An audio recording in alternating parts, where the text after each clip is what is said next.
Mia? Mia? Zvládli sme to, čo?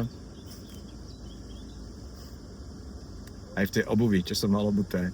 A ešte som mohli v Crocsov, mám doma trojo a jedni sú také úplne, že podrážka super, že cítim každý kamienok. Lebo na boso som mohol ísť, však ako, prečo nie, však už som bol na chlebe na boso a keď som sa domov vrátil, tak som mal krvavé spodky nôh.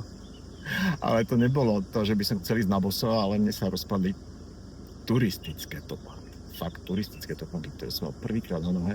Akurát len ležali 10 rokov, 10 v skrini a tie turistické topánky prepočet na euro stáli tuším nejakých 200 eur, ty kokos, a rozpadli sa mi úplne hore na chlebe, lebo som si robil srandu z českého turistu z Dalibora, lebo v teniskách.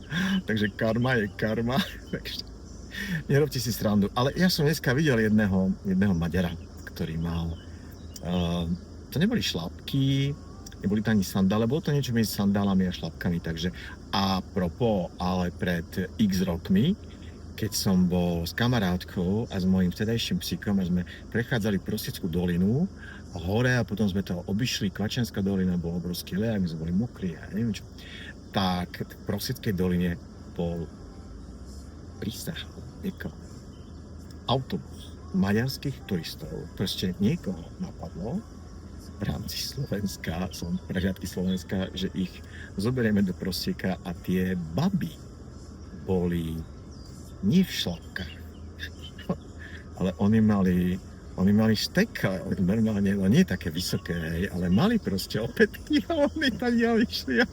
Ja som išiel dočúvať, ako tam šlapali také piče. Dobre, ide sa domov.